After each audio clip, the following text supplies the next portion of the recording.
Good evening mga pap. So nakuha na yung Mio Soul i125.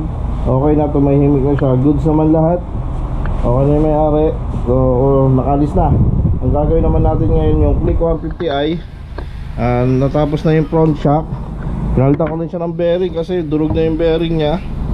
And then last yung yung center stand.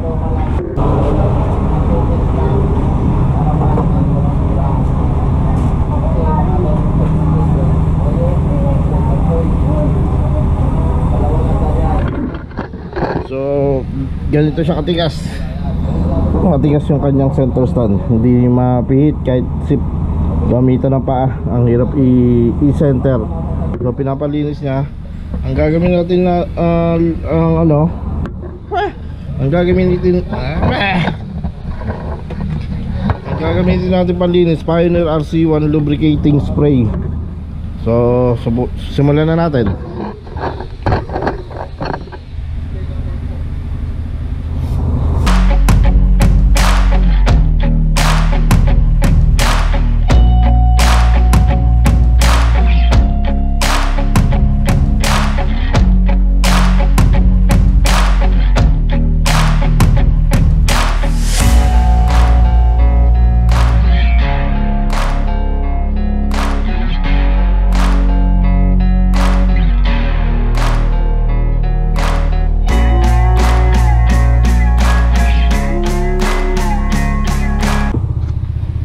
Tapos lang ni Papa mag-change oil ng Suzuki Skydive. Ride safe, Pops. Napakainit na hapon.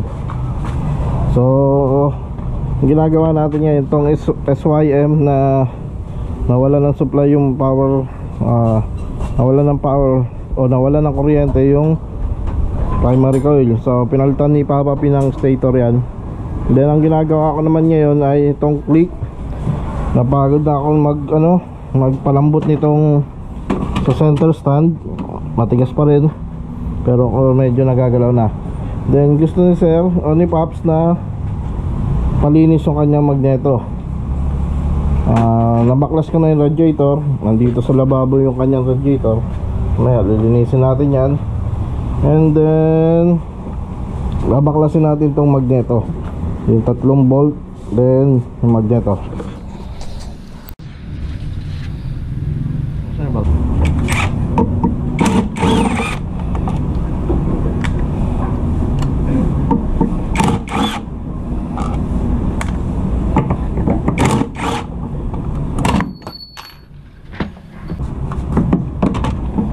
Kasi ano yung tumawag?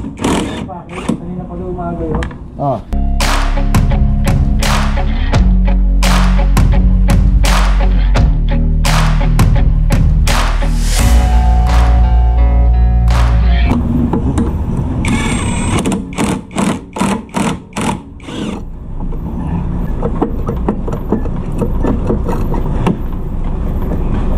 So ito yung magneto nya. Lilinisin na natin to.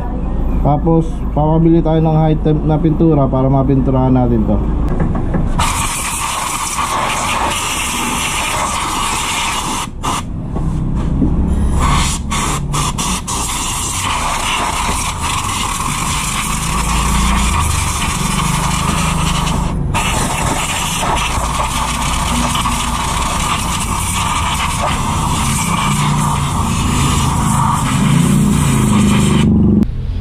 So gasan natin itong magneto. Pagkatapos lilihain. Pagkaliha patutuyuin, then mapinturahan. So papahanap tayo kay Papi mamaya ng pintura na high temp.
Ay, bili ka na ano, high temp na pintura.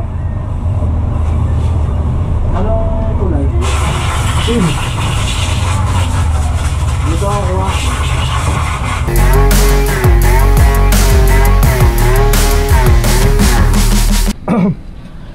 Nabaklas ko na yung stator.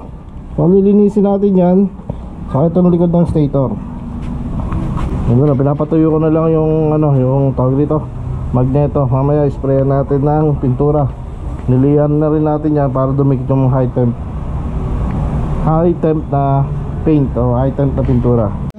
Yan ba? Oh.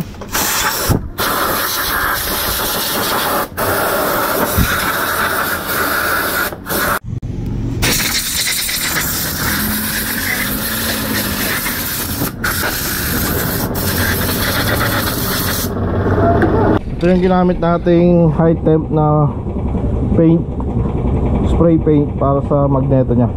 Pinturahan na rin natin.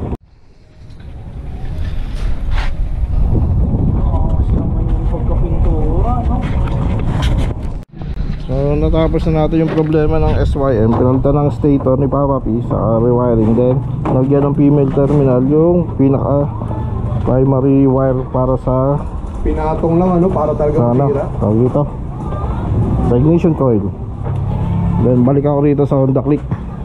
So malinis na to. Kakabit na yung stator. Pagkakabit na yung stator, magneto. Yung magneto na doon, pinatutuyo na lang natin. Then yung ano, tawag dito, fan. Tapos radiator. So balik na natin.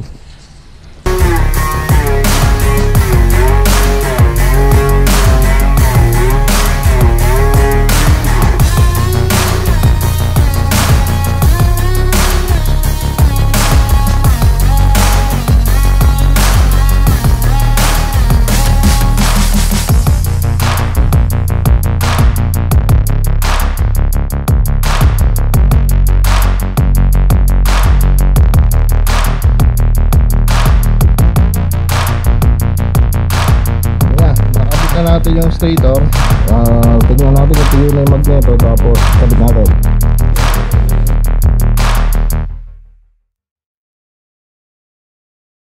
Okay na yan.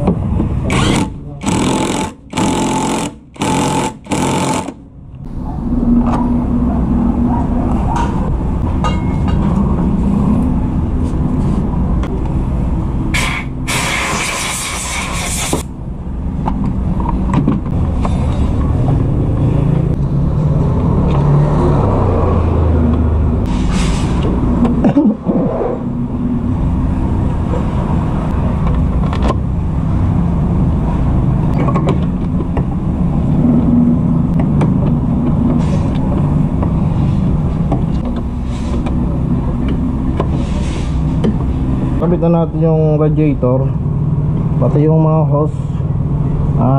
Lalagyan naman natin siya ng coolant. Ang ilalagay natin is Mr. Dubs Long Life Coolant.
Good evening mga paps. So natapos natin yung paggawa sa Click 150.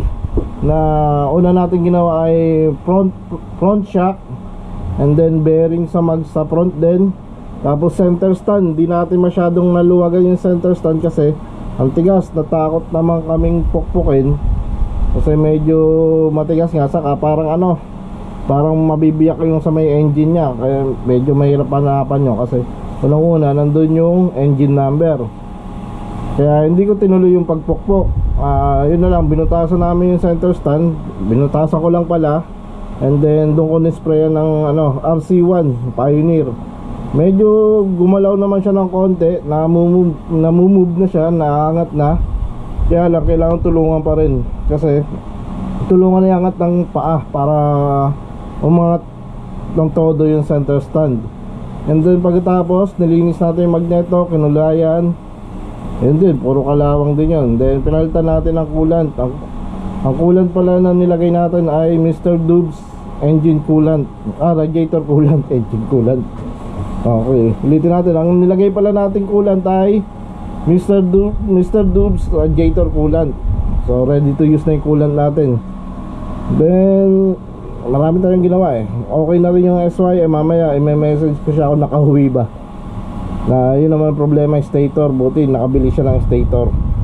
Kaya lang nung umandar, ang lakas ng usok. Mukhang ano, sira na rin yung piston ring or valve seal nya.